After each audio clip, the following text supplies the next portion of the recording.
If you drove past a gas station this morning and noticed the price ticking up, maybe 10 cents, maybe 20, take a picture. Capture that moment, because in 48 hours, you are going to look back at that price and wish you could pay it. You are watching something that hasn't happened in our lifetime. If you look at the live feeds coming out of the Detroit-Windsor corridor right now, if you look at the satellite imagery over the Great Lakes, it doesn't look like diplomacy between two allies. It doesn't look like a trade dispute. It looks like a breakup, and it looks like a hostage situation. For the first time in modern history, the President of the United States isn't the one holding the keys. Donald Trump thought he could bully his way into a better deal. He thought he could physically block a $9 billion trade artery, the Gordie Howe International Bridge, and force Canada to its knees.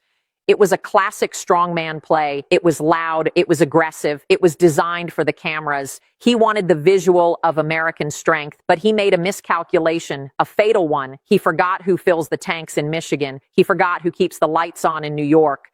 He forgot that the jet fuel at O'Hare Airport doesn't come from Texas. It comes from Alberta. Mark Carney didn't scream. He didn't go on television and threaten fire and fury. He didn't rage tweet at 3 a.m. He just made a single, quiet, technocratic adjustment to a pipeline schedule, a paperwork change.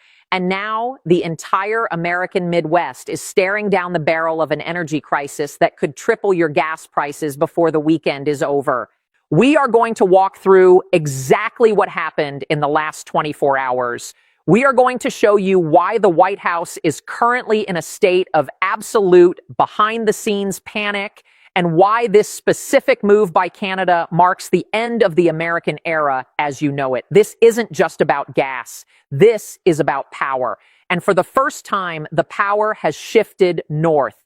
To understand why your wallet is about to take a hit, you have to understand the trigger. You have to go back to yesterday afternoon, 2 p.m. Eastern Standard Time. That is when Donald Trump signed the executive order. The text of the order was leaked almost immediately. It called for an immediate national security halt on the final operational clearance for the Gordie Howe International Bridge. Now, if you don't live in Detroit, you might not realize what this bridge is. This isn't just a way to get across a river. This is the single most important piece of infrastructure in the North American economy. It is the $9 billion lifeline that was supposed to fix the supply chain. It is the redundancy plan for the entire auto industry. Trump's justification was pure politics. He claimed Canada wasn't doing enough to screen cargo for illicit goods and unfair Chinese components leaking into the U.S. market. But let's be real. This wasn't about cargo. This was about leverage. He sent federal agents to physically block the access ramps on the Detroit side. He ordered concrete barriers placed on the highway. He wanted a spectacle. He wanted to show his base that he controls the border, that he controls who enters the fortress of America. It was a move designed to choke Canada's economy. The plan was simple: block the bridge, cause a panic in Ontario, destroy the Canadian manufacturing sector for a week, and force Prime Minister Mark Carney to fly to Washington hat in hand to beg for the bridge to open. Trump wanted a photo op of a surrender. He wanted to look like the victor, but he didn't get a surrender. He got silence. For 6 hours, Ottawa said nothing. The Prime Minister's office went dark, no press conference, no angry statement from the foreign minister, no retaliatory tariffs announced. The news networks in the U.S. were confused. They were expecting noise. They were expecting a fight.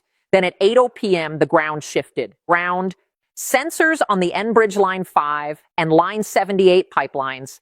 These are the massive steel veins that carry heavy Canadian crude oil under the Great Lakes and into the refineries of Toledo, Detroit, and Sarnia, started to flash red. The flow rate didn't stop. Stopping the flow completely would be an act of war. It would violate treaties that go back decades. Carney is too smart for that. Instead, the flow slowed down drastically. Canada announced an emergency integrity audit of all cross-border energy infrastructure. The official statement from Ottawa was masterful. It cited grave concerns over American border stability and the need to ensure critical infrastructure is protected from civil unrest. Do you see what they did there? They used Trump's own chaos as the excuse. They said effectively, since you are disrupting the border, we have to check the safety of our pipes. The result? The crude oil that American refineries need to make gasoline, jet fuel, and diesel is currently stuck north of the 49th parallel. Trump blocked a bridge for trucks. Carney blocked the fuel that makes those trucks move. You might be thinking, can they actually do this? Is this legal? Let's look at the receipts, because the numbers don't lie, even if the politicians do. We pulled the data from the Energy Information Administration. Look at the Midwest's dependency on Canadian oil. It is staggering. It's not 10%. It's not 20%. In states like Ohio and Michigan, nearly 70% of the crude oil entering their refineries comes from Canada. These refineries are specialized. They are built for heavy Canadian crude. It's a chemical reality. You cannot just switch them to Texas light sweet oil overnight. You can't just bring in a tanker from Saudi Arabia to Detroit. The geography doesn't work. The pipelines are the only way. When that flow drops, the refineries have to slow down production immediately. They have to ration their inventory. We have footage from the Ambassador Bridge this morning, shot by a drone at 6 a.m. You need to see this to understand the scale. The line of trucks is 14 miles long. That isn't just traffic. That is an economic heart attack. Those trucks are carrying food. They are carrying medicine. They are carrying the just-in-time parts that Ford and GM need to build cars. Trump's blockade of the new bridge has spooked the logistics companies. They are terrified of getting stuck. They are canceling routes. The cost to ship a container from Toronto to Chicago doubled overnight. That is inflation, instant and unavoidable, being injected directly into the American economy by the president's own pen. And the markets know it. Wall Street reacts faster than voters. The moment the news of the integrity audit hit the wire, the futures market for RBOB gasoline went vertical. It didn't just tick up, it spiked. Traders know what this means. They know that inventory levels in the Midwest are already historically low because of the season. If this audit lasts 3 days, you are going to see a 50-cent hike at the pump. If it lasts 2 weeks, you are looking at shortages. You are looking at out-of-gas signs in Ohio, Michigan, and Pennsylvania. You are looking at rationing. And here is the smoking gun. We obtained a leaked memo from the Department of Energy to the White House dated late last night. The subject line reads, "Critical Vulnerability, Midwest Fuel Supply." The memo explicitly warns the president. It says, and I quote, "Canada possesses the leverage to induce a regional energy shock within 48 hours. We do not have the strategic reserves in place to counter a supply throttle of this magnitude." They knew. Trump's own experts told him. They warned him that Canada had a kill switch. He did it anyway. He thought Canada was a vassal state. He thought he could turn the screws and Canada would just say sorry. But you are watching a different Canada now. You are watching a country that realizes it is sitting on the lifeblood of the American economy, and it just decided to squeeze the vein. This brings us to the man in the middle, the man who isn't blinking, Mark Carney. You have to understand the difference in psychology here. Trump operates on a theory of dominance. He believes that because the U.S. economy is 10 times the size of Canada's, he holds all the cards. In a vacuum, he's right. But the real world isn't a vacuum. It's a complex, interconnected web. And Trump just took a pair of scissors to the part of the web that holds him up. Trump is losing control because the pain is asymmetric. Yes, Canada hurts when trade stops, but Canada hurts in the aggregate. The U.S. hurts in the swing states. Look at the map.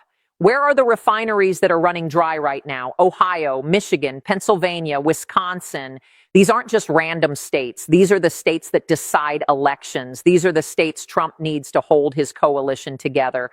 By picking a fight with Canada, he didn't attack foreigners. He attacked the daily commute of his own voters. He is also losing control of the narrative.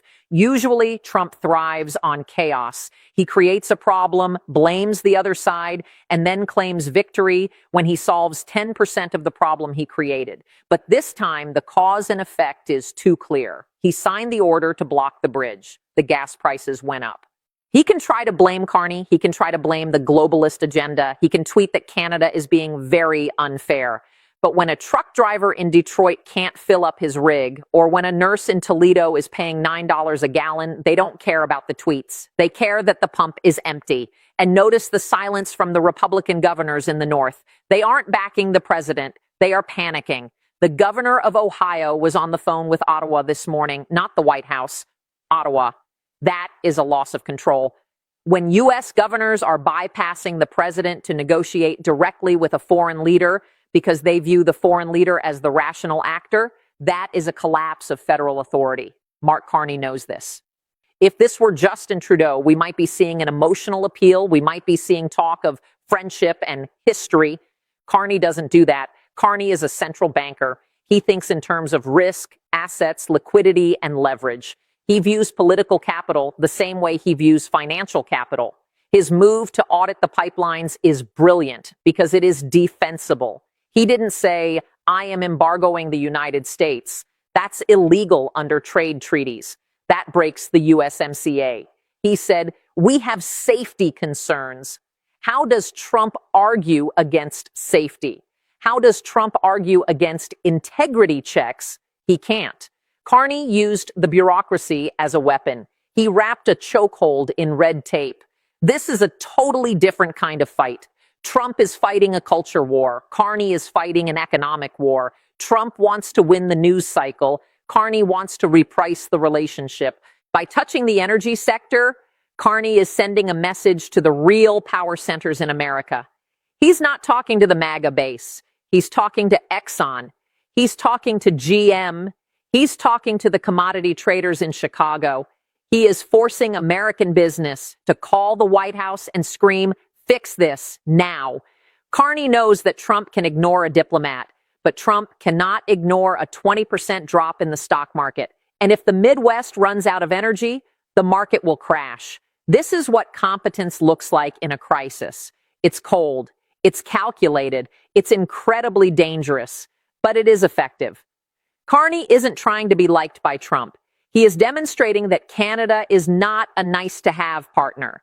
Canada is a need-to-have partner. And if you disrespect the need, you lose the supply.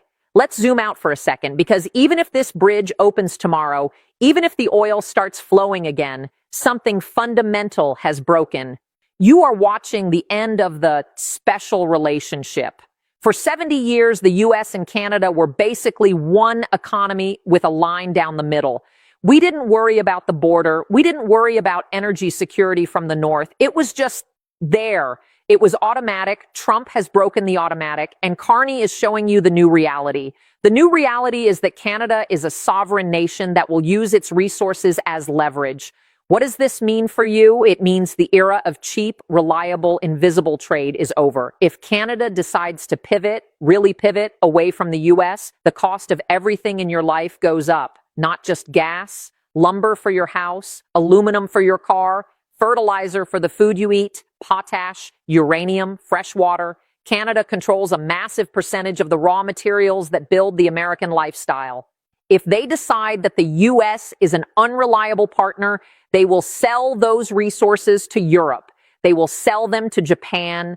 They will sell them to China. They will build the infrastructure to bypass America. And you will pay the risk premium.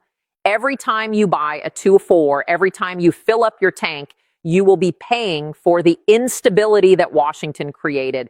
This isn't just a trade dispute. This is a divorce proceeding. And in this divorce, Canada is the one with the bank account. The assumption that Canada will always be there, quiet and compliant, is the biggest strategic error of the Trump presidency.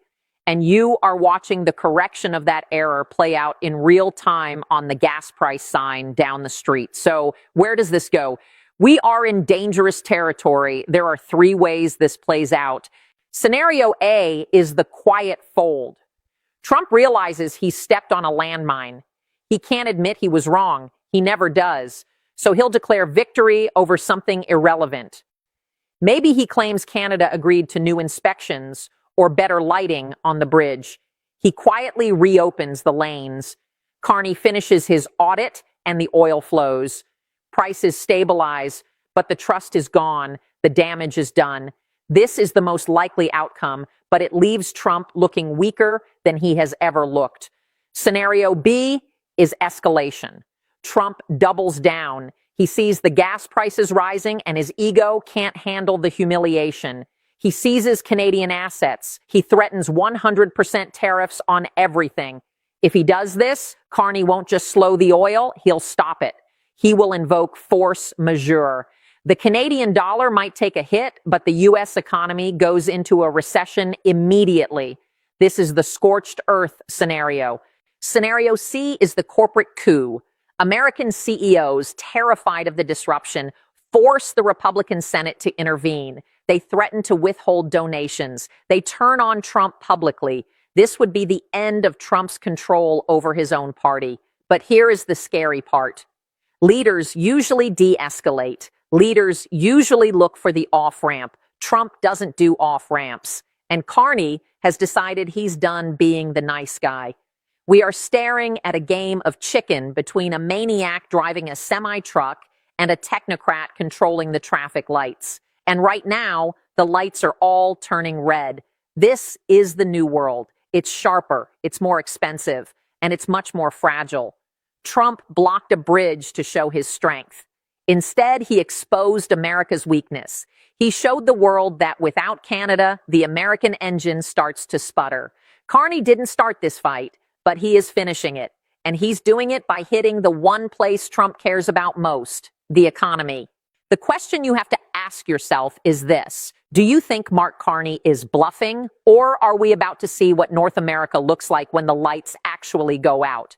I want to know what you think. Is this a necessary stand for Canada, or is Carney playing with fire? Drop your comment below and hit subscribe, because the news is moving faster than the networks can track, and you need to know what happens when the pumps run dry.